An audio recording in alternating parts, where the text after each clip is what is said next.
সাহাবী চোখের পানি ফেলে দিয়ে বলে, ইয়া রাসূলুল্লাহি, ইয়া হাবিবাল্লাহ, আমি আমার জীবনে যতগুলো ভুল করেছি, কোনো ভুল আমার তেমন বড় কিছু মনে হয় না, কিন্তু এই কয়েকদিন যাবৎ ইসলাম গ্রহণের পর রাতের বেলা যখন ঘুমাতে যাই, একটা কন্যা সন্তান যেন আমাকে পিছন থেকে ডাকে আব্বা আব্বা বলে, এই জন্য আমি অস্থির হয়ে যাচ্ছি। কেন, কি হয়েছে হুজুর? ওই কন্যা সন্তানকে আমি আমার নিজ হাতে খুন করেছি। জাহিলি যুগে আমি তাকে মেরে ফেলে দিয়েছি, আমি তাকে নিজের হাতে পাথর চাপা দিয়ে তাকে দুনিয়া থেকে বিদায় করে দিয়েছি। রাসূল বললেন, সাহাবী কেমন করে মেরেছে বলো। নবীজি মাঝে মাঝে লম্বা সময় কথা শুনতেন মানুষের কাছ থেকে, সাহাবীদের কাছ থেকে। আমার নবীজির সামনে সাহাবী বর্ণনা করে বলছেন, হুজুর সন্তান যখন বউয়ের পেটে আসলো, বউকে বললাম চলে যাও মার বাড়ি, সন্তান ছেলে হলে নিয়ে আসবি, মেয়ে হলে জীবন্ত পুঁতে হত্যা করবে, মেয়ে সন্তানের চেহারা আমি দেখতে চাই না, চলে যাও। পাঠায় দিলাম। সন্তান কন্যা হলো, আমাকে বলা হলো সন্তান মৃত হয়েছে। কিচ্ছু আমাকে না জানায়া পাশের বাড়িতে সন্তানটাকে ধীরে ধীরে বড় করে 6টা বছর পূর্ণ যখন হয়ে গেল, একদিন আমি চলতে নিয়ে দেখি আমার সামনে সন্তানটা ধরা পড়ে গেছে। আমি হাতটা চেপে ধরলাম, আমার মতো কপাল, আমার মতো চোখ, আমার মতো নাক, আমার মতো হাসি। সন্তানটাকে শক্ত করে ধরে নিয়ে আমার বউয়ের সামনে চলে এসে বললাম, স্ত্রী সত্যি করে বলো তো, এই যে সন্তান আমি ধরে ফেলেছি, এই সন্তানটা কার? বউটা কাঁপতে কাঁপতে বলছে, আমার স্বামী গো। সন্তানের তথ্য কতক্ষণ গোপন করবে, এটা আমাদের সন্তান।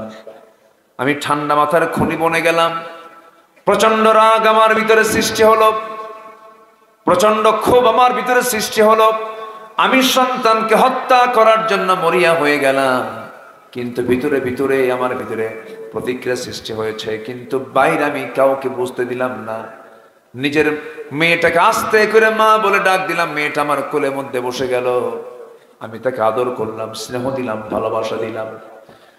সন্তানকে আমি আদর করলাম এবং বললাম, মা আমার কলিজার টুকরা মেয়ে সন্তান, শোনো, আমি আগামীকালকে তোমাকে তোমার নানির বাড়ি নিয়ে যাব, তুমি যাবে নাকি? মেয়েটা মুচকি হাসি মেরে আমাকে চুমো আঁকে দেয়, বলে, বাবা আমার মা তোমার সঙ্গে মিশতে দেয় নাই, তুমি তো খুব ভালো বাবা। এরপরে আমি আমার মেয়েটাকে পরের দিন সুন্দর করে সাজগুজ করে রওনা দিয়ে দিলাম। রওনা দিয়ে সামনের দিকে চলতেছিলাম। আমি নানির বাড়ির দিকে রওনা না দিয়ে যখন জঙ্গলের দিকে রওনা দিলাম, মেয়েটার মুখ ছোট হয়ে গেল। মেয়েটা বলছে, বাবা নানির বাড়ির রাস্তাতে এইদিকে, আমি জানি তুমি এইদিকে যাও কেন? কিচ্ছু বললাম না। জঙ্গল পার হয়ে গেলাম। জঙ্গল পার হওয়ার পর সেই জায়গায় আমি কোদাল হাতে নিলাম। ঠিক দুপুরবেলা, প্রচন্ড গরম। দুপুরবেলা কোদাল হাতে নিয়ে যখন গর্ত খনন শুরু করে দিলাম, ঘামতেছি, দাড়ির মধ্যে মাটিগুলো ঢুকে যায়। ওই মেয়েটা আমার দাড়ির ভিতরে হাতের 5টা আঙ্গুল ঢুকায়া দিয়া ময়লাগুলো সাফ করে দেয়, আর বলে, বাবা গর্ত খনন কেন করছো? তুমি কি নানির বাড়ি যাবা না? কিচ্ছু বললাম না, কোনো জবাব আমি দিচ্ছি না হুজুর। আমার শরীর থেকে ঘামগুলো ঝরতেছিল, গামছা দিয়ে সুন্দর করে ঘামগুলো মুছে মুছে দেয়, আর বলে, বাবা গর্ত খনন কেন করো? আমি কিচ্ছু বললাম না। গর্ত খনন যখন শেষ হয়ে গেছে, অভিনয় করে মেয়েটাকে আস্তে করে মুচকি হাসি মেরে বললাম, মা দেখো তো গর্ত খননটা কেমন হয়েছে। হুজুর মেয়েটা সরল মনে আমার দিকে একটা মুচকি হাসি মেরে গর্তের দিকে আগায় গেল। গর্তের কিনারায় গিয়ে উকি মেরে দেখতে লাগলো গর্তের ভিতরের দিকটা। আমি পিছন দিকে চলে আসলাম, চক্ষু বন্ধ করে এত জোরে পিছন দিকে ধাক্কা মারলাম, এক ধাক্কায় গর্তের মধ্যে উপর হয়ে পড়ে গেল। চট করে চিত হয়ে 2টা হাত এক জায়গায় করে বলছে, বাবা বুঝতে পেরেছি মার কথাটাই বাস্তব হয়েছে।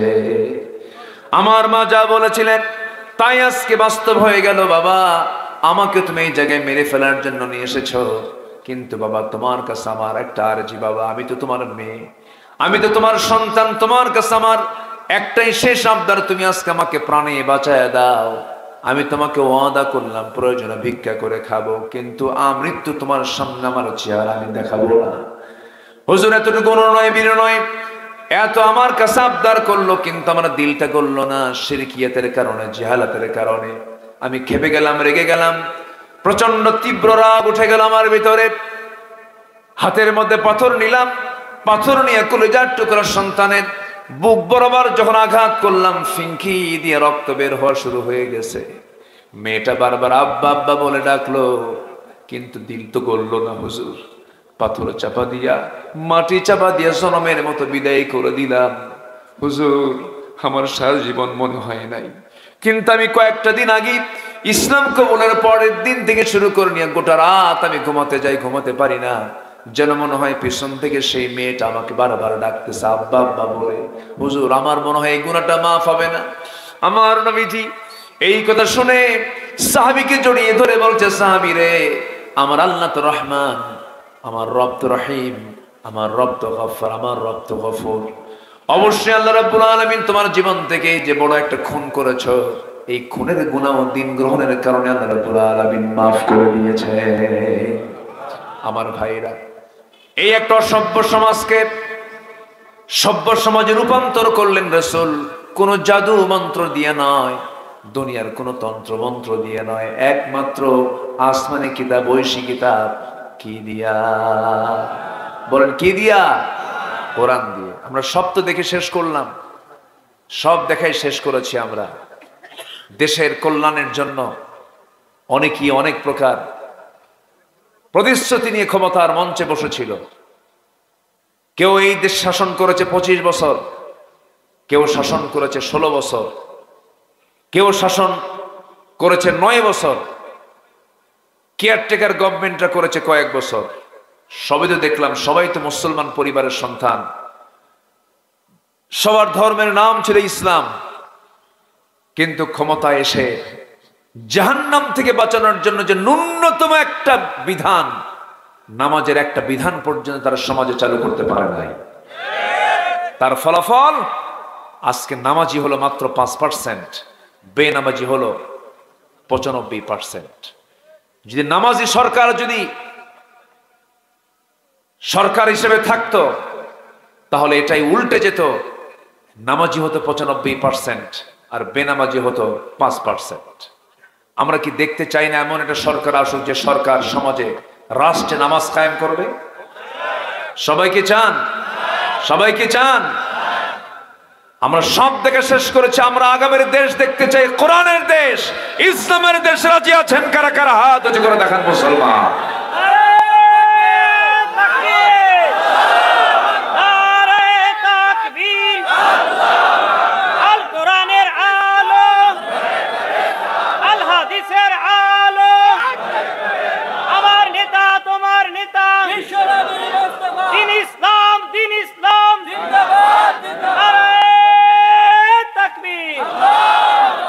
আল্লাহ কবুল করুন, জোরে বলে আমিন। আমার পাশে আমার শাহজাহান ভাই বসে আছেন, চিনেন তো ওনাকে? আজকে উনি বুক উঁচু করে স্বাধীন চেতা হয়ে বসে আছেন। এরকমও দিন গেছে আমাদের, উনি মাহফিলে গিয়েছেন কিন্তু মঞ্চে উঠতে পারেন নাই। জানেন না? আপনারা জানেন না? যারা এই সিচুয়েশন তৈরি করেছিলেন তারা আজকে কোথায়? ইতিহাস থেকে শিক্ষা নিতে হয়।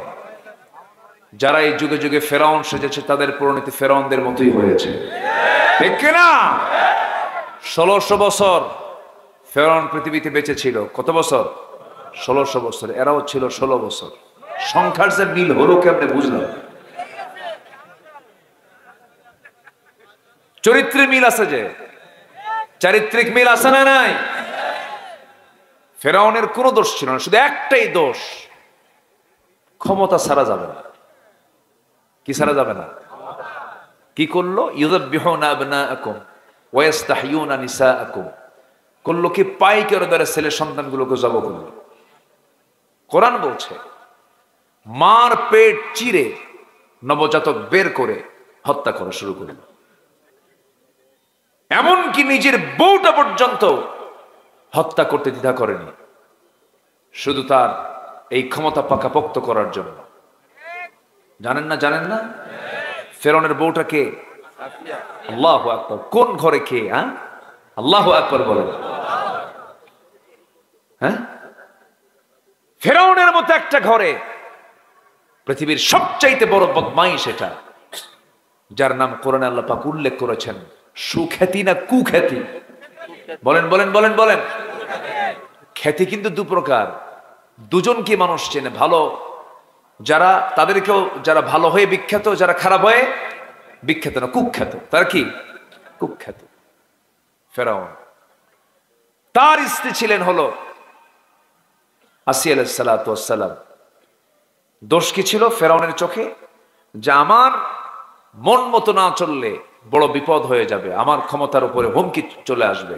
তুমি আমার রাষ্ট্রের সেকেন্ড মানুষ, তুমি হলে ফার্স্ট লেডি অফ ইজিপ্ট, এই ইজিপ্টের তুমি হচ্ছে ফার্স্ট লেডি, আমার স্ত্রী তুমি, তোমাকে ওই দিন মানা যাবেই না। আসিয়া বললেন, আমি আপনার স্ত্রী হতে পারি কিন্তু ঈমান বিক্রি করতে পারি না। জোরে বলে সুবহানাল্লাহ। ঈমান বিক্রি করতে পারি না, আমি ঈমান বেচতে পারবো না। মাহফিলে কি আসিয়ারা আসছে? আছে, আসিয়া খাদিজারা আছে? আল্লাহ কবুল করুন, জোরে বলি আমিন। আমাদের আলোচনাতে একটু ভাগ করে বলতে হয়। যদি মেয়েদের ব্যাপারে যদি কোনো কথা না আসে, ওরা আবার কি বলে জানেন, কালকে হুজুর কি যে ওয়াজ করে গেল, কিচ্ছুই বললো না আমাদের নিয়ে, এরকম বলে আবার। কিন্তু কোরআন তো সবার জন্য, সব সময় তাদেরও কোরআন, পুরুষদেরও যে ওয়াজ, মেয়েদেরও সেই ওয়াজ। কিন্তু যে নাম নিতে হয় একটু, আসিয়া খাদিজা এদের নাম না নিলে কেমন হয়? আসিয়া আলাইহিস সালাতু ওয়াস সালাম আল্লাহ নিয়েছেন, ইমরাত ফিরআউন ওয়া ইমরাত নূহ ওয়া ইমরাত লূত ওয়া মারইয়াম। আল্লাহু আকবার বলেন। আল্লাহ তাদের নামও নিয়েছেন কোরআনে। শেষ পর্যন্ত ফেরাউন বলেই ফেলল, আসিয়া শোনো, আমি চূড়ান্ত কথা বলে দিলাম, তুমি আমার বউ হও, সংসার সন্তান সবকিছু আছে, তুমি যদি এটা না ছাড়ো, সংসার যাবে, আমার পরিবার যাবে, তোমার জীবনও যাবে। আসিয়া মুস্কে হাসি মেরে বলেন, কি হুমকি দিলেন? আপনি হুমকি দিতে থাকুন, আমি হুমকি শুনতে রাজি আছি, সব দেব, আমার জীবনটাও দেব, ঈমান দিতে রাজি নাই। জোরে বলে সুবহানাল্লাহ। আর আমরা বিড়ির একখান প্যাকেট পাইলে ঈমান শেষ। এই আছে না নাই বলেন তো? হ্যাঁ হ্যাঁ, বিড়ি যে কি পরিমাণ খায় জাতি, ওরে বাপরে বাপ। শীত তো আসছে, এখন আরো বাড়ছে। জেলখানায় তো কোনো কথাই নেই, জেলখানায় তো চরম বিড়ি চলে, প্রচুর বিড়ি, একটা টান শেষ হলে আরেকটা টানে, বিড়ির আগুন দিয়ে বিড়ি খায়, এত খাওয়া খায় জাতি। মানে মানুষের কিছু লোকের বিড়ি খাওয়া দেখে মনে হয় কি জানেন, ওর জন্মই হয়েছে বিড়ি খাওয়ার জন্য। আছে না এরকম? আছে, এত বিড়ি মানুষ খায়। আল্লাহ তুমি সকল নেশা থেকে জাতিকে হেফাজত করো, জোরে বলি আমিন। এই যে ভাই কই, এই যে কই, বলেন, বসেন বসেন। আমি কি শেষ করে দেব নাকি? আলোচনা চালাবো? জোরে বলি ইনশাআল্লাহ। তাকওয়ার ফলাফল হলো 15টা, বলছি কয়টা? আরো আছে কয়টা? তো আজ কি নুরু শেষ না শুরু? তো ওঠেন কেন? কোনো সাবসুপ নাই, বসেন। বলি আলহামদুলিল্লাহ, আমরা সব চাপ মুক্ত হয়েছি। এখন থানা নিজেই ফোন দিয়ে কয়, কিছু কি লাগবে?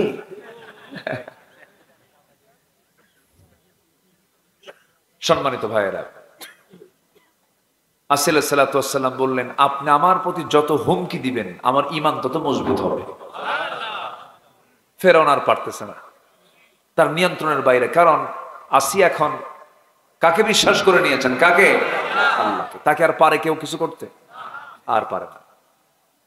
ঈমানদারের সঙ্গে পৃথিবীর কোনো মানুষ পারবে না। যুগে যুগে ইতিহাস তার বড় সাক্ষী। আমার বন্ধুগণ, আসিয়া আলাইহিস সালাতু ওয়াস সালাম শেষ পর্যন্ত বলে দিলেন, স্বামী আমার, আপনি আমাকে যদি মেরে দুনিয়া থেকে বিদায়ও করে দেন, আমি আল্লাহর কাছে যাব, তবু আমি আপনার হুকুম মানব না।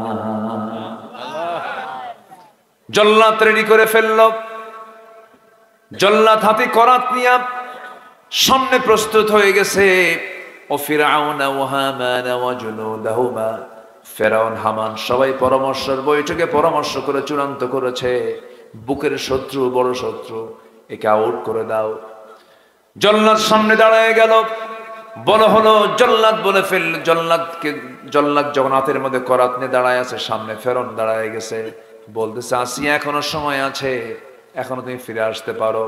আসিয়া বলছেন স্বামী আমার, আপনি আমাকে বাঁচার জন্য বলতেছেন, কিন্তু আমি তো শহীদ হতে চাই, কারণ আমি আমার নাকের ভিতরে জান্নাতের ঘ্রাণ পেতেছি। মারে, তারাও নারী, আর এই সমাজের নারীরাও নারী। কি ছিলেন আসিয়া!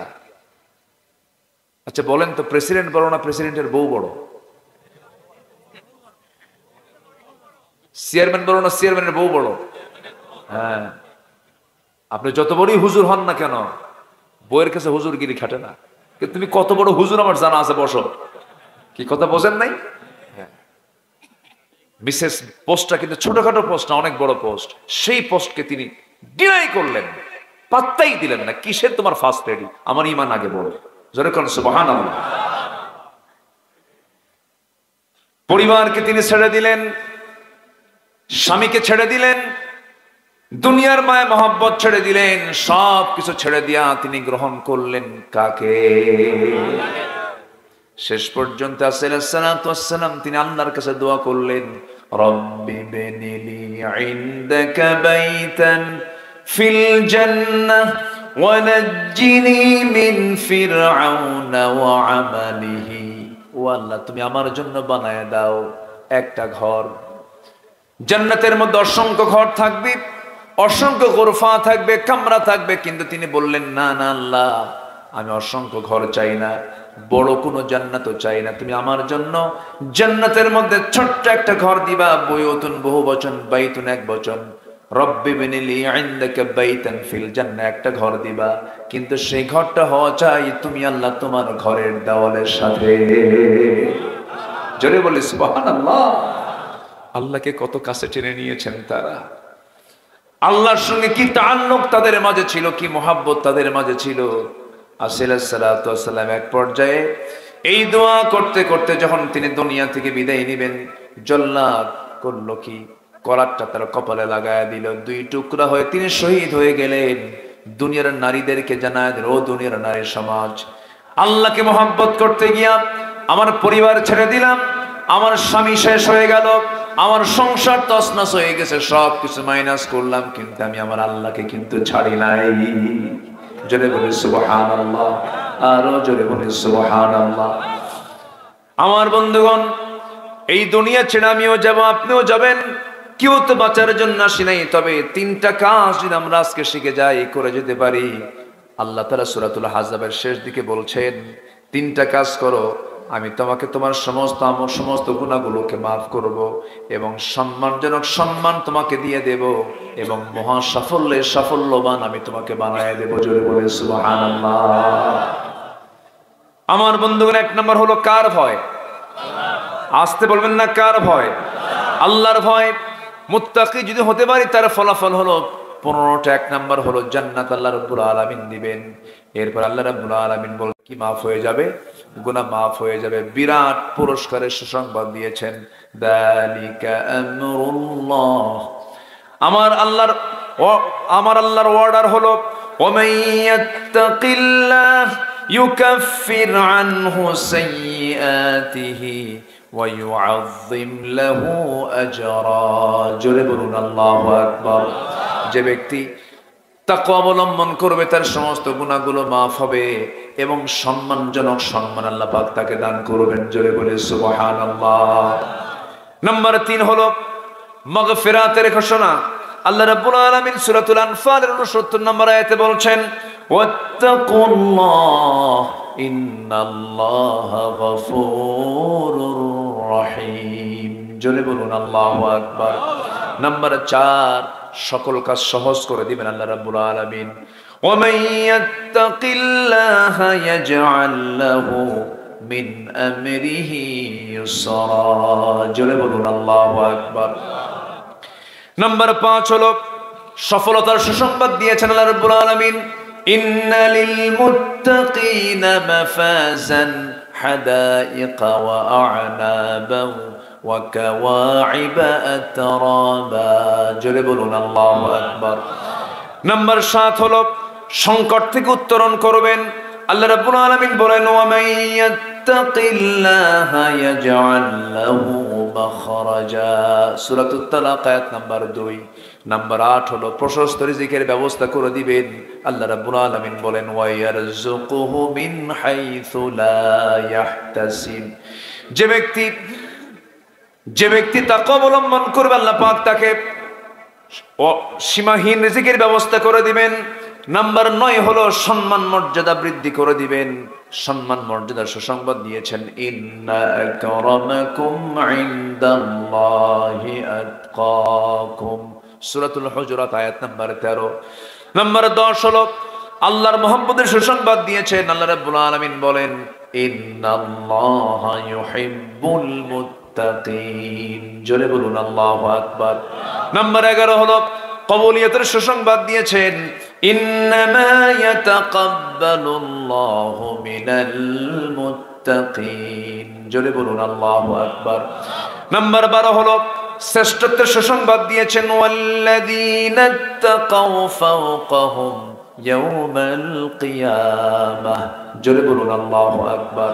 নাম্বার 13 হলো শাস্তির ভয় থেকে মুক্ত থাকার সুসংবাদ দিয়েছেন। আল্লাহ রাব্বুল আলামিন বলেন ফামানিত্তাকা ওয়া আসলাহা ফালা খাউফুন আলাইহিম ওয়ালা হুম ইয়াহজানুন। জোরে বলুন আল্লাহু আকবার। নাম্বার 14 হলো জান্নাতের বিভিন্ন নিয়ামত এবং আল্লাহর সান্নিধ্য লাভের সুসংবাদ দিয়েছেন ইন্নাল মুত্তাকিনা ফি জান্নাতিন ওয়া নাহার ফি মাকআদি সিদকিন ইনদা মালিকিন মুকতাদির। জোরে বলুন আল্লাহু আকবার। সূরাতুল কামার 54 এবং 55 নম্বর আয়াতে আল্লাহ রাব্বুল আলামিন এই সুসংবাদগুলো দিয়েছেন। সর্বশেষ কোরআন বলছে যারা তাকওয়া অবলম্বন করবে, যারা মুত্তাকি হবে, আল্লাহর পক্ষ থেকে তাদের জন্য জ্যোতি নূরের ব্যবস্থা হয়ে যাবে। জোরে বলে সুবহানাল্লাহ। ইত্তাকুল্লাহা ওয়া আমিনু বিরাসূলিহি ইউতিকুম কিফলাইন মির রাহমাতি ওয়া ইয়াজআল লাকুম নূরান তামশুনা বিহি ওয়া ইয়াগফির লাকুম ওয়াল্লাহু গফুরুর রহিম। জোরে বলুন আল্লাহু আকবার। তাহলে 1 নাম্বার কাজ হলো আমরা ভয় করব কাকে? আসতে বলবেন না, ভয় করব কাকে? নাম্বার 2 হলো ওয়াকুলু কাওলান সাদীদা। আমরা কথা বলবো সোজা না বাঁকা, সোজা না বাঁকা। কথা বলবো আমরা মিথ্যা না সত্য। ওয়াকুলু লিন্নাসি হুসনা। যদি কথা থাকে তুমি তাহলে সুন্দর কথা বলবে, কথা না থাকলে চুপ থাকবে। চুপ থাকা নাজাত। চুপ থাকা কি? নাজাত। মুমিনদের যত গুণের কথা আল্লাহ রাব্বুল আলামিন বলেছেন এর মধ্যে কথার প্রসঙ্গ এসেছে। যেমন আল্লাহ রাব্বুল আলামিন এক জায়গায় বলছেন ক্বাদ আফলাহাল মুমিনুনা আল্লাযীনা হুম ফি قد أفلح المؤمنون الذين هم في صلاتهم خاشعون والذين هم عن اللغو معرضون। যারা অনর্থক কথা থেকে নিজেকে পরিজ রাখবে তারা হলো মুমিন। বাজে কোনো কথা ইমানদার বলতে পারে না। মুমিনের মুখ থেকে কথাগুলো বের হবে দলিল লেখকের লেখার মতো। দলিল লেখক যেমন লিখতে নিয়ে 1000 বার চিন্তা করে লেখে যেন একটা ভুল না হয়, দলিল বাজেয়াপ্ত হয়ে যাবে। ঠিক ইমানদার ইমান যে ইমান আনে সে ব্যক্তি কখনো মুখ থেকে বাজে কোনো কথা বলবে না। একটা কথা যখন বলবে 1000 বার চিন্তা করে তারপর একবার কথা বলবে। এই পৃথিবীতে একজন মানুষ যার জীবনে একটা মিথ্যা কথা কোনোদিন বের হয় নাই, তিনি হচ্ছেন জনাবে মুহাম্মদুর রাসূলুল্লাহ। আমার রাসূল কোনোদিন একটা মিথ্যা বললেন না। আমরা তার উম্মত। মিথ্যা কি বলা যাবে? আজ তুমি মিথ্যা কি বলা যাবে? অনর্থক কোনো কথা বলা যাবে? বাজে কোনো কথা বলা যাবে? আলা উনাব্বিউকুম বিআকবারিল কাবাইর। ও আমার সাহাবীরা, আমি কি তোমাদেরকে বড় বড় কবিরা গুনার কথা বলবো নাকি? হুজুর বলেন। রাসূল বলেন নাম্বার 1 আল ইশরাকু বিল্লাহ, নাম্বার 2 উকুকুল ওয়ালিদাইন, নাম্বার 3 কাওলাজ জুর। বাজে কথা, বেফাস কথা বলা যাবে না। এই 16 বছর যত কথাগুলো শুনেছি আমরা রাষ্ট্রের উচ্চ মহল থেকে, সুন্দর সোজা কথা না বেফাস কথা? বলেন বলেন বলেন। খেলা হবে। কইছে না, এটি কোনো কথা বলেন তো? এটা কোনো ওয়েটফুল, এটা কোনো দামি মানুষ, বিশেষ মানুষের কোনো কথা হতে পারে বলেন? এটা হাস্যকর, এটা বাজে বেফাস কথাগুলো আমরা শুনেছি 16 বছর। একটা অনিসলামী দলের নেতা বলে, অনিসলামী দলের নেত্রী বলে যে আমরা যদি আগামীতে নির্বাচিত হতে পারি, আমরা আমাদের দেশটাকে মদিনার সনদে দেশ চালাবো। দেখছেন একটা অনিসলামী দলের নেতা কি কয়? মদিনার সনদে দেশ চালাবো। মদিনার সনদে দেশ চালায় না ওরা, মোদির সনদে দেশ চালিয়েছিল ওরা। সম্মানিত ভাইয়েরা, আমি জানি আপনাদের কষ্ট হচ্ছে একটু, 12টার দিকে যাচ্ছে, আস্তে আস্তে রাত হলে তো একটু ভারী হবেই। কোনো আপত্তি নাই তো? জোরে বলি ইনশাআল্লাহ। তাহলে মুখ থেকে যা কথা বলবো আমরা মিথ্যা না সত্য? বলেন মিথ্যা না সত্য? সত্য কথা বলবো, মিথ্যার ধারে বাসা আমরা যাব না। জোরে বলি ইনশাআল্লাহ। যার মুখ থেকে মিথ্যা বের হবে না, তার সে যে দোয়াই করবে সেই দোয়া আল্লাহর দরবারে মঞ্জুর হয়ে যাবে। সবচেয়ে বড় পীর কে জানেন? সবচেয়ে বড় বুজুর্গ সেই যার মুখ থেকে মিথ্যা বের হয় না। সেই মুখটা পরিচ্ছন্ন, সেই জিহবা জাহান্নামে যাবে না যে জিহবাতে মিথ্যা বের হয় না। এটা মারাত্মক ব্যাপার, বিশাল একটা আমল এটা। এক সাহাবী এসে বললেন, হুজুর আমাকে একটা আমল শিখান। রাসূল বললেন, তুই মিথ্যা কথা ছেড়ে দে, যা, তুই নাজাত পাবি। জোরে কোন সুবহানাল্লাহ। কি বললেন? কয়টা আমল বললেন? একটা আমল। এবং রাসূল বলেছেন মিথ্যা মানুষকে জাহান্নামের দিকে নিয়ে চলে যায়, আর সত্য মানুষকে জান্নাতের দিকে নিয়ে চলে যায়। as-sidqu yunji wal kidhbu yuhlik। সত্য নাজাত দিয়ে দেয়, মিথ্যা ধ্বংস করে ফেলে। একটা দুইটা মিথ্যাচার করেনি আল্লামা সাঈদীর মতো মানুষ। চিন্তা করে দেখুন, আমার দেশে তার জন্ম হয়েছে, এই জাতি ধন্য, এই ভূমি ধন্য। 18 কোটি তৌহিদ জনতারা তিনি হৃদয়ের স্পন্দন ছিলেন, তাকে ভালোবাসে নাই এমন কোন লোক আমার দেশে ছিল না। সেই লোকটাকেও কেমন করে হত্যা করা হলো। আমরা তাফসীর মাহফিলের এই প্ল্যাটফর্ম থেকে জানান দিতে চাই, বিশ্বনন্দিত, জননন্দিত মজলুম 13 বছর কারাগার থেকে 2023 সালের 13 অগাস্টে চিকিৎসার নাম করে ঘর থেকে কি বলে জেলখানা থেকে বের করে হসপিটালে ভর্তি করায়া মেডিকেল টিম নামের কিলিং টিম তৈরি করে পয়জনিং করে বিষ প্রয়োগ করে তাকে হত্যা করা হয়েছে। তাফসীর মাহফিলের এই প্ল্যাটফর্ম থেকে জানান দিতে চাই, অবিলম্বে সেই কিলারদের ধরুন, গ্রেফতার করুন, চূড়ান্ত শাস্তি নিশ্চিত করা হোক। রাজি আছেন কারা কারা? হাত উঁচু করে দেখান মুসলমান।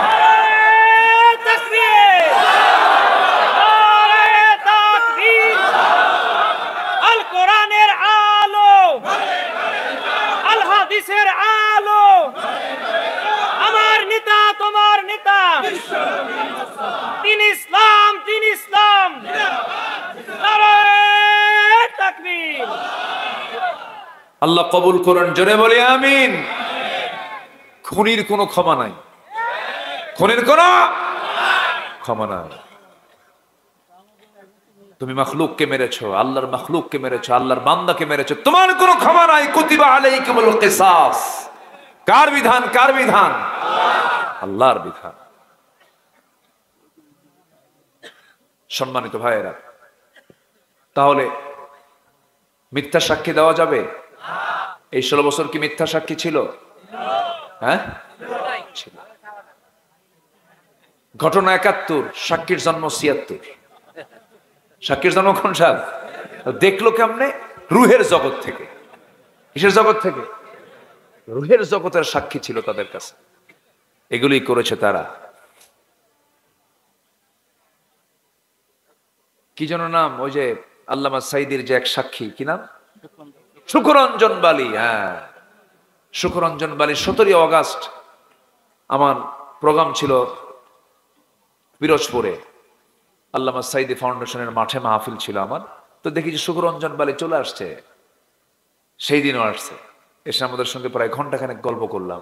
বললাম যে শোনেন, আপনার যে সৎ সাহস, 4-5 বছর আপনি দমদম জেলখানায় জেল খাটেন, যা করছেন আপনি, এদেশের নর্মালি অনেক আলিমই তা করতে পারে নাই।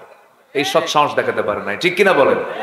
তো বললাম আপনার ভিতরে যে সৎ সাহস কাজ করেছে, আপনি যে সততা নিয়ে একজন আলেমের পক্ষে লড়েছেন, শুধু আপনার একটা কাজ বাদ আছে, কি? একটা সাথে কালেমা পড়েন।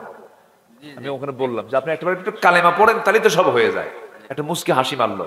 এখন ইন্নাকা লান তাহদিনি মান আহবাবতা লা ইকরাহা ফিদ্দিন, ইসলাম তো কাউকে আর জোরপূর্বক কিছু বলতে বলে না, চাপ দেওয়া যাবে না। আমি তাকে শুধু একটা মুস্কি হাসি মেরে এই কথা বললাম, দেখি যে বেচারি মুস্কি মুস্কি হাসি মারে। দোয়া করেন, হেদায়েত তো হতেও তো পারে, তাই না? হতেও পারে। অনেক হিন্দু ভাই আছেন আমার দেশে যারা এই দেশকে ভালোবাসে, যারা মিথ্যা কথা বলে না, যারা ঠকায় না। এমন হিন্দু ভাই আছে না নাই? বলেন তো, আছে না নাই? আছে। আমরা মুসলমান, আমরা ইসলাম থেকে শিখেছি, আমরা মন্দির ভাঙ্গি না, আমরা মন্দিরকে পাহারা দেই। দরবারে বসলে আমরা চেষ্টা করি ওই হিন্দু ভাইকে কেমনে বাঁচানো যায়, আমরা তাদের প্রতি সিম্পাথি দেখানোর চেষ্টা করি। আমরা মন্দিরকে পাহারা দেই, অন্য ধর্মকে আমরা সম্মান করি, তাদের মূর্তিকে আমরা গালি দেই না, রাসূল গালি দিতে মানা করেছেন। কিন্তু তারা আমাদের সঙ্গে ভালো আচরণ করতে পারেনি। কারা? যারা বাবরি মসজিদ ভেঙেছে। এ পর্যন্ত ভারতের সাম্প্রদায়িক দাঙ্গা হয়েছে প্রায় 13.5 থেকে 14,000 বার। অতএব তাদের মুখ থেকে আমাদের উপদেশ আমাদের নেওয়ার দরকার নাই, তাদের কাছ থেকে শিক্ষা নেওয়ার আমাদের কিচ্ছু নাই, বরঞ্চ আমাদের থেকে শিক্ষা নিতে হবে তাদের, ঠিক কিনা? আমাদের থেকে শিক্ষা নিতে হবে। সম্মানিত ভাইরা, দুটো আমল শিখলাম আমরা, আর একটা আমল বাদ আছে। এটা করি আমরা আস্তে আস্তে শেষের দিকে আজকে চলে যাব ইনশাল্লাহ। 1 নম্বর হলো আমরা ভয় করব কাকে? আসতে বলবেন না, কাকে? নামাজ না পড়ে। সবাই কি নামাজ পড়তে রাজি আছেন? সবাই কি নামাজ পড়তে রাজি আছেন? ন্যূনতম কোয়ালিটি হলো ইমানদারের, একদম ফার্স্ট ন্যূনতম যেটা থাকতেই হবে, কয় ওয়াক্ত নামাজ? কারা কারা পড়বেন একটু হাত তুলে দেখান দেখি। মাহফিল আসছি, একটা সিদ্ধান্ত নিয়ে যাই ভাই যে নামাজটা জীবনে ছাড়বো না। জোরে বলি, ইয়া আল্লাহ আমাদেরকে 5 ওয়াক্ত সালাত, তোমার জীবনের অর্জিত তুমি যত গুনাহ করেছো সব গুনাহগুলো মাফ হয়ে যাবে যদি সত্য কথা বলতে পারো, যদি তাকওয়া অবলম্বন করতে পারো। আল্লাহ এরপরে বলছেন, বান্দারে আরেকটা কথা জেনে রেখে দে, আমার আরেকটা হুকুম জেনে রেখে দে। ওয়ামান ইউতিইল্লাহা ওয়া রাসূলাহু ফাকাদ ফাযা ফাওজান আযীমা। যারা আল্লাহ এবং নবীজির আনুগত্য যারা করবে, ইত্তেবা যারা করবে, তাদের জন্য রয়েছে মহা পুরস্কার। মহা পুরস্কার কার কথা? ফাকাদ ফাযা ফাওজান আযীমা, বিশাল পুরস্কারে পুরস্কৃত হয়ে যাবে তারা, যারা এই আনুগত্যের জায়গায়, যারা আল্লাহ এবং রাসূলকে যারা রাখবে। সাহাবীরা রাসূলকে কি পরিমাণ মহব্বত করেছেন, কি আনুগত্য করেছেন। একজন সাহাবীর কথা এই মুহূর্তে আমার মনে পড়লো, আব্দুর রহমান ইবনে আউফ। আব্দুর রহমান ইবনে আউফ রাদিয়াল্লাহু আনহু, তিনি একজন মিলিয়নার ছিলেন। কি ছিলেন? মিলিয়নার, কোটি কোটি টাকার মালিক ছিলেন। আমার নবীজি মক্কা ছেড়ে যখন মদিনার দিকে চলে গেলেন, আব্দুর রহমান ইবনে আউফ বড় একজন এক্সপোর্টার ইম্পোর্টার ছিলেন, বড় ব্যবসায়ী ছিলেন। সমস্ত ব্যবসা বাণিজ্য, বউ বাচ্চা সব কিছু রেখে তিনি রাসূল যেদিকে চলেছেন তিনিও সেই দিকে চললেন। নবীর সঙ্গে মদিনায় চলে গেলেন। রাসূল একদিন তাকে দেখলেন একাকী বসে আছে, ফকিরের মতো মসজিদের সামনে বসে আছেন। মসজিদ নববীর সামনে তিনি একাকী বসে আছেন। রাসূল তাকে দেখে কেঁদেই ফেললেন। কেঁদে ফেলে বলছেন, আব্দুর রহমান রে, মক্কায় দেখেছি তোমার বড় বড় ব্যবসা ছিল, তোমার বউ আছে, বাচ্চা আছে, বউ বাচ্চাগুলোকে সব রেখে দিয়া, এত বড় ব্যবসা বাণিজ্য ছেড়ে দিয়া তুমি মদিনায় এসে আজকে ফকির হয়ে গেছো, তোমার কি কষ্ট হয় না? মুস্কি হাসি মেরে রাসূলকে লক্ষ্য করে বলছেন, ইয়া রাসূলুল্লাহি, আমার দুঃখ কিসের, কষ্ট কিসের? যে জায়গায় এসে আমি আল্লাহকে পেয়েছি, রাসূলকে পেয়েছি, এর চাইতে বড় প্রাপ্তি আমার জীবনে আর নাই। ফাকাদ ফাযা ফাওজান আযীমা। আমার নবীজি এবার আব্দুর রহমান, তোমার তো যৌবন আছে, তোমার তো বিয়ে করা দরকার, তোমার তো কষ্ট হচ্ছে, আব্দুর রহমান তুমি কি বিয়ে করবে না? হুজুর বিয়ে তো করা দরকার, প্রয়োজন আছে। রাসূল বললেন, তোমার তো ব্যবসা করা দরকার, কিছু বাণিজ্য করা দরকার। আমার নবীজি এই কথা বলেই তিনি চুপ থাকলেন। হঠাৎ করে দেখেন একজন আনসার সাহাবী সামনে দাঁড়ায় গেছেন। রাসূল বলছেন, এই আনসার সাহাবী এদিকে আসো, তুমি যে ধনী সাহাবী, এই যে আমার আব্দুর রহমান খুব প্রিয় সাহাবী আমার, খুব কাছের মানুষ আমার, দেখো তো আব্দুর রহমানের জন্য কিছু করা যায় নাকি? হুজুর আমি দেখবো। আপনি বলেছেন যখন, ঘোড়ার পিঠে তাকে চড়ায় নিলেন, মদিনার সবচাইতে বড় বড় দুইটা খেজুর বাগান তাকে দেখা দিয়ে বললেন, ভাই রে, এই দুইটা খেজুর বাগানের মালিক আল্লাহ পাক আমাকে বানিয়েছেন, আপনার যে বাগান পছন্দ হবে এই মুহূর্তে আমি সেই বাগান আপনার নামে দলিল করে দেব। আব্দুর রহমান বলছেন, ভাই আর কি করবা বলো? এবারে বলছে, আমার বউটা দুইটা, আমার দুইটা বউ, এক বউ হলেও চলবে, তোমার তো বউ নাই, দুইটা বউয়ের যে কোনো একটা বউকে আমি তালাক দেব, তুমি আমার বউটাকে তোমার বউ বানায় দিবা। আল্লাহু আকবার বলেন। আব্দুর রহমান ইবনে আওফ বললেন, ও আমার আনসার ভাই, তোমার খেজুর বাগান আমার দলিল করে দিতে হবে না, তোমার বউটাকে আমার জন্য তালাক দেওয়া লাগবে না, আমাকে একটু বাজার দেখা দাও, একটু ব্যবসা শিখায় দাও। বাজার দেখা দেওয়া হলো, ছোট্ট একটা ব্যবসা শুরু করে দিলেন।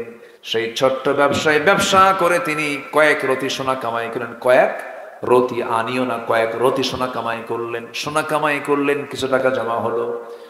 বিয়ের উদ্দেশ্যে একজন মেয়েকে দেখতে গেলেন, পছন্দ হলো, বিয়ে শাদী করে নিলেন। 3 দিন 4 দিন আব্দুর রহমানের কোনো খবর নাই। নবীর সামনে 4-5 দিন পরে গিয়ে নবীর সামনে আস্তে করে বসে গেলেন। সুন্দর কাপড়, গায়ে তার গন্ধ, সুগন্ধ ছড়াচ্ছে। রাসূলকে সালাম দিচ্ছেন, রাসূল মুস্কি মুস্কি হাসি মেরে জবাব দিয়ে বলছেন, আব্দুর রহমান, তোমার চেহারায় কেমন যেন মনে হচ্ছে, তোমার পোশাকে কেমন যেন মনে হচ্ছে তুমি একটা কিছু ঘটাইছো, বিয়ে করছো নাকি? হুজুর বিয়ে করছি। আমার দাওয়াত দিলে না? হুজুর মনই ছিল না। কি এরকম হয়? কিন্তু অনেক কাছের মানুষও কিন্তু অনেক সময় বিয়ের সময় বাদ পড়ে যায়, হয় না? এরকম হয় না? আমার নবীজি কিছুই মনে করলেন না, বললেন, ঠিক আছে আব্দুর রহমান, বিয়েটা জরুরি ছিল, বিয়ে তো করে নিয়েছো, ভালো কথা আব্দুর রহমান, কিন্তু তুমি টাকাটা পাইলা কোথায়? এই হিসাবটা আমার নিতে হবে। মোহরানার টাকা দিয়েছো নাকি? হুজুর মোহরানার টাকা তো আমি দিয়েছি, টাকা পাইছো কোথায় হুজুর? ওই যে একজন আমাকে ব্যবসা শেখায় দিয়েছে, আনসারের সাহাবী, কয়েক রতি সোনা কামাই করেছি, ওই কয়েক রতি সোনাটা বউটাকে মোহরানার স্বরূপ দিয়া আমি দেখে রানী বানায় ঘরে নিয়ে আসছি। সুবহানাল্লাহ বলবেন না? আমার নবীজির সঙ্গে সঙ্গে দুহাত উঁচু করলেন, আকাশের দিকে তাকায় বলছেন, ও আল্লাহ, আমার আব্দুর রহমানের পরিবারে এবং ব্যবসায় বরকত দিয়ে দাও। এই দুইটা দোয়া যখন করলেন, আল্লাহ পাক তার পরিবারে এমন বরকত দিয়েছেন, মৃত্যুর সময় তিনি দুনিয়াতে 13টা সন্তান রেখে গেছেন। কটা সন্তান? এবং এত পরিমাণ সম্পদ তিনি দুনিয়াতে রেখে গেছেন। যুদ্ধের ময়দানে এই আব্দুর রহমান আওফ তাবুকের অভিযানের সময় তিনি 3 বস্তা সোনা দান করেছেন। কয় বস্তা? 3 বস্তা। এবং তার ইন্তেকালের পরে আব্দুর রহমান ইবনে আওফ বদরি সাহাবী ছিলেন, বদর যুদ্ধে অংশগ্রহণ করেছেন। এই আব্দুর রহমান ইবনে আওফ যখন দুনিয়া থেকে বিদায় নেন, তার সন্তানগুলো সম্পদ বন্টনের সময় হাত দিয়া নয়, কুড়াল দিয়ে কেটে কেটে তারা সোনা ভাগ করেছেন। কি দিয়া? কুড়াল দিয়ে কেটে কেটে সোনা ভাগ করেছেন। আমার রাসূল দোয়া করেছেন, আল্লাহ তুমি আমার আব্দুর রহমানের ব্যবসায় বরকত দিয়ে দাও। মানে এই দোয়ার পরে উনি ছায়ে হাত দিলে ছায়ে সোনা হয়ে যেত। আল্লাহু আকবার বলেন। সম্পদ হতে তো বাধা নাই। আমার নবীজির একজন জামাই ছিলেন খুব ধনী, তার নাম কি? ওরে ওয়াজ তো সবাই পারে, উসমান, এই তো সবাই তো পারেন, শুধু একটু স্মরণ করে দেওয়ার জন্য। বিশাল সম্পদের পাহাড় তার ছিল। একদিন রাসূলকে বলছেন, হুজুর এত সম্পদের ভাল লাগে না, আপনি দোয়া করেন তো আমার সম্পদ যেন কমে। আচ্ছা, এরকম ধনী কি এখন হালে আছে? আচ্ছা, আমি তো আমার জীবনে পাই নাই যে কোনো ধনী এসে বললো, হুজুর আপনি আমার জন্য দোয়া করেন সম্পদ যেন শেষ হয়ে যায়। এরকম তো কেউ বলে না। উনি বলেন, আল্লাহ হুজুর আপনি আমার জন্য দোয়া করেন আমার সম্পদ যেন কমে যায়। তাই?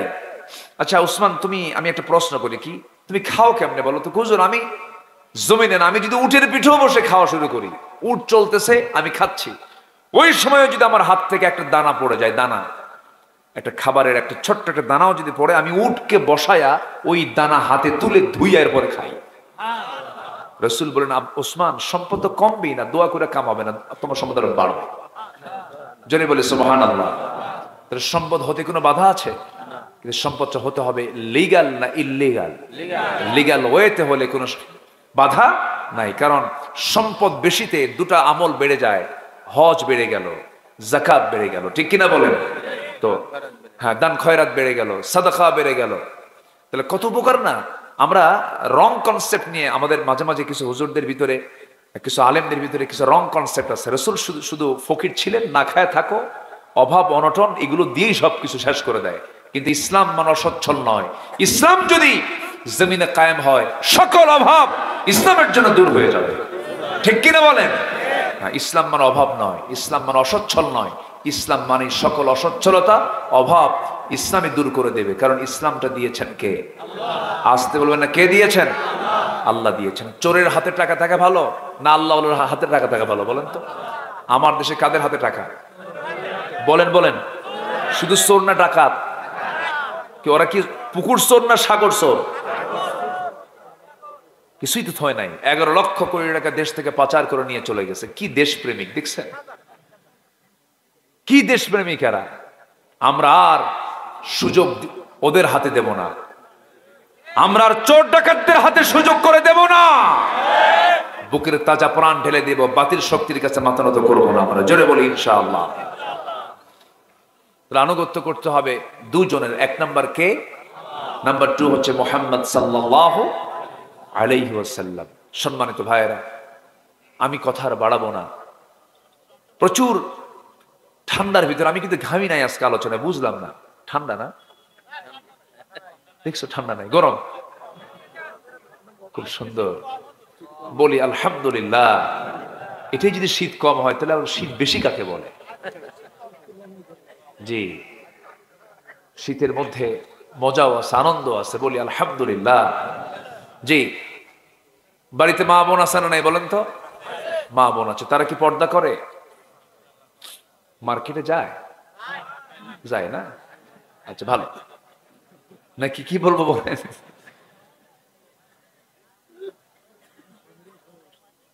কিছু কিছু স্বামী আছে আবার বউকে দেখাতে খুব পছন্দ করে, এরকম কিছু স্বামী আছে। কিন্তু কিছু কোন পুরুষ লোক আসলো বাড়িতে, বউকে বলে যা চা দিয়ে আয়। আসে না এরকম? আসে না? আসে না? চা খাওয়া বউকে দেখাতে খুব পছন্দ করে। আবার কিছু কিছু আছে হুন্ডায় চড়ে ঘোড়ায়। এখন তো লেটেস্ট কিছু হুন্ডা আছে না, R15 latest version. Passenger seat হলো 3 তলা আর ড্রাইভিং সিট হলো আন্ডারগ্রাউন্ড। ঠিক আছে না? মানে ড্রাইভার যা আছে দেখাই যায় না। পিছনে 3 তলার সিটে, প্যাসেঞ্জার সিটে বউকে উঠায় নেয়, একদম অর্ধলগ্ন করে, লাল লিপস্টিক, লাল শাড়ি, মাথার চুল ছেড়ে দেওয়া, আর মুখে আটা ময়দা লাগানো। হ্যাঁ, বাস সাজগুজ কইরা হুন্ডা চড়ায়া শ্রীকলার মোড় থেকে একদম বালসাবাড়ি পর্যন্ত। ভাবতেছেন হুজুর চেনে না? সবকিছু সব চেনে। কিন্তু শ্রীকলার মোড় থেকে টান দিলে একদম সরিষাকোল বালসাবাড়ি একদম ই পর্যন্ত, শাহজাদপুরের একটা মূর্তি আছে ওই জায়গায় না, প্রায় দেখা যায়। আচ্ছা, হ্যাঁ, দিল একখান টান। এখন টানের আওয়াজ তো শোনা যায় কম, এখন হুন্ডার তো আওয়াজ কম হয়। আওয়াজ কম হলে তার মানুষ তাকাবে না, বলে যাই ওই পাইপ আউট কর, স্যালেঞ্জার আউট কর। স্যালেঞ্জার আউট করলে তখন তার হুন্ডার তখন হয়েছে হেলিকপ্টারের আওয়াজ। সব সাইড থেকে গেল কি। এরকম কিছু অকাম্যা কিছু স্বামী আছে না নাই? আছে না নাই? তুমি নিজেও জাহান্নামে যাবা, তোমার বউটাকে জাহান্নামে নিয়ে যাবা। এগুলো করবা না। পরিবারকে ইসলাম দিয়ে সাজিয়ে নেবেন। কি দিয়ে? কি দিয়ে বলেন তো? গহনা দিয়ে না ইসলাম দিয়ে? ইসলাম দিয়ে। গহনা দিয়ে সাজান, সমস্যা না, আপনি দেখেন, কিন্তু পরিবারকে সাজাতে হবে আগে ইসলামের গহনা দিয়ে। আল্লাহু আকবার বলেন। আল্লাহ কবুল করুন। আল্লাহ প্রত্যেক পরিবারকে জান্নাতি পরিবার হিসেবে কবুল করুন। বউ যদি নামাজ না পড়ে কি করবেন?